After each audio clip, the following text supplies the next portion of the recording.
It'll be one to go this time by. Coming to the green, buddy, coming to the green. Let's go get him. Go, go, go, go, go, go, go! Get your motor running. Head out on the highway.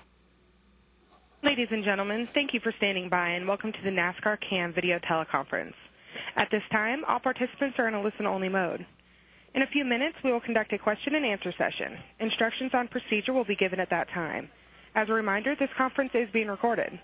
I would now like to turn the call over to our host, NASCAR's Herb Branham. Herb, go ahead. Yeah, thank you very much, and good afternoon, everyone. And I'd like to welcome you to this week's NASCAR CAM video teleconference. It's in advance of this weekend's races at Darlington Raceway in Darlington, South Carolina. This weekend, the NASCAR Nationwide Series will race on Friday night.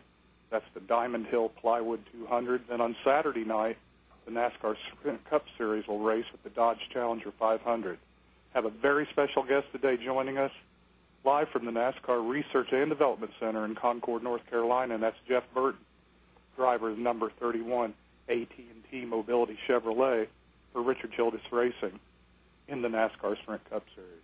Jeff's currently second in the series point standings. Jeff, great start to the season for you and your team this year thus far. What's the outlook coming into Darlington this weekend? Well, we thought we had a really good test at Lowe's the other night and yesterday as well, and I think you're right. Our year has gone well. We've dealt with some adversity. I think we've dealt with it fairly well. One of the things that we've worked on really hard to try to be better on is we just need a little more speed. I felt really good about our speed at Lowe's the last few days, so we kind of take that into Darlington. Brand new racetrack at Darlington, new paved surface. The same tire that we ran at the test at Lowe's is what we're going to run at Darlington, so that gives all of us a little bit of a heads up. We're excited about it. I'm really looking forward to Darlington. Last time they paved it, it got really fast, but it still was Darlington. It still had all the characteristics, and they've worked very hard to do that again. So I think I'm really excited about it and looking forward to it. Excellent. Thanks for that opener. And we're ready now to go to the media for questions for our special guest today, Jeff Burton. Okay, great. If you would like to ask a question, please press the star and 1 on your touch-tone phone. To withdraw your question at any time, you may press the pound key. We'll take a few moments for questions to queue.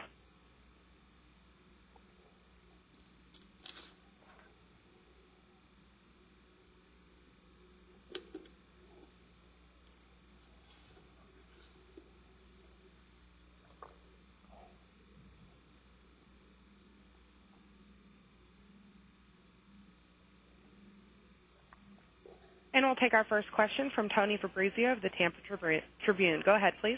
Oh, hey, Jeff. Can you, hey, Tony. Can you draw any parallel between your resurgence here these last few years and Richard Childress Racing, coming on after a couple of lean years themselves? And I also wanted to ask you, have you given thought to what you may want to do after your racing career? Everybody asks me that question. I hate answering it. I think that certainly if you look at where RCR was, and it was similar to where I was. I never had the success that RCR had in their history, winning all the championships and those things. But I was used to being successful. They were used to being successful. We both went through a time when we weren't very successful, and we went through a time where I think a lot of drivers looked at Richard Childress Racing and said they didn't want to go there. I know owners looked at me and said, hey, he hadn't been able to get it done lately, and I think we found each other at the right time. Richard was pretty disgusted with the way they had been running. He believed he had good people. He believed he had made the investment. He believed he needed to do more. He was really upfront with me. I mean, he told me that it wasn't working the way it should work, and he had expectations that hopefully I could help. And I'd like to think I've helped. I've received a lot of credit for where RCR is today. Some of that credit I'd like to think I deserve, but most of it is by far most of it is just everybody, at the same time saying, hey, we got to do better. What can I individually do to make it better? And I think all of our employees did that. So that's why we're better. But there's no question that we found each other, I think, at the right time. As far as what I'm going to do when I quit done driving, I don't know. I'm not, and nobody believes me when I say this. I'm not even thinking about it. I think that, it's in my best interest to pay attention to what I'm doing now. I love doing it. I don't, people say you're going to retire when you're 45, you're going to retire when you're 42 or 54. I don't know.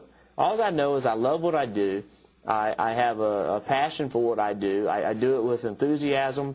I look forward to going to the racetrack, and I don't see that changing anytime soon. So I believe that it's good to plan, and financially I think you have to plan, but to plan your life when you're an athlete, after being an athlete, I think a lot of times is counterproductive. The longer you can be an athlete, the better. I can tell you there's no better job than this. So, I just don't know what I'll do. Very good, man. Thanks. You're welcome. Thank you. And once again, if you would like to ask a question, please press the star and 1 on your touch-tone phone. And to withdraw your question at any time, it's the pound key. We'll go ahead and take our next question from Kerry Murphy of the Final Lap. Go ahead, please. Hey, Jeff. Thanks so much for being on with us today. What is your opinion on Kyle Busch's driving style lately? It seems to me like drivers like yourself and Mark Martin and Jimmy Johnson can certainly get things done racing clean. Maybe does he need just a little bit of patience in the situation this past weekend? Well, Kyle has, shown a tremendous ability to run fast. He's been aggressive his whole career.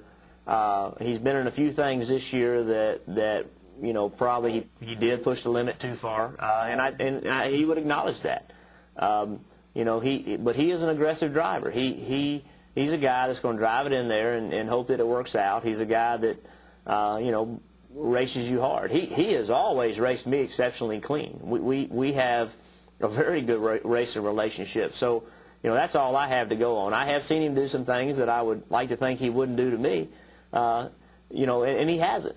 The deal on Saturday night, the way I saw it was he got in there and he just got loose. He didn't drive in there and intentionally wreck Junior. That's not what happened. He put himself in a position, and the back end of the car came around, and ultimately that's you're driving the car. I mean, that's your responsibility. He didn't do it out of malice. He didn't mean to wreck him, but he was trying to race for the win. I mean, that's what he was doing. And he got in a little too deep, and it went downhill from there. But I don't mind racing with Kyle at all. He races me with a great deal of respect, and I appreciate that. Thanks, Jeff. You're welcome. Thank you. And once again, if you would like to ask a question, please press the star and 1 on your touch-tone phone. We'll take our next question from Claire Lang of XM Satellite Radio. Please go ahead. Thank you. Jeff, I just joined the call, so I apologize if you already answered this, but there was so much talk about Carl Edwards' car and what exactly people are seeing on it, why he would be so fast. Is there a yaw in the car, or the car is twisted towards one side or whatever? You guys all watch this in the garage. Can you kind of dissect that? Well, anytime you're the car that's running the best, and they definitely run the best at, if you look at the 1.5-mile, 2-mile tracks, they've been the best car for the most part. Anytime you're doing that, people are going to be trying to look and see what you're doing. There's no question that, it's no big secret that their cars look different than other people's cars. It's not because they're circumventing NASCAR's rules. It's because they're being smart. They deserve a lot of credit for what they've done up to this point, and a lot of people are playing catch-up. It's not that they have, access to different parts. It's not that NASCAR's letting them get through the templates. It's none of that stuff. They found a way to put the car in a position where the car wants to be, and for that they deserve credit. They are very competitive for a lot of reasons. It's not just one reason. When people see something, they tend to focus on that one thing that they see. The great question is, what about all the things you can't see? And that's where people do themselves a lot of damage by trying to copy somebody when they only have 5% of the facts. There are things that look different on that car when it's on the racetrack. There's no question about it. But that's not the only reason they're running well. There's a reason that they've won the races that they've won, more than just that. If it was just that simple, then every team at Roush would have won races, and they have, for the most part, found a way to be better than the other teams. So there's a whole lot more to it than just what you can see. Although when you are a competitor, that's all you have to look at is what you can see. You can't see what they won't show you. And so a lot of people have focused on that.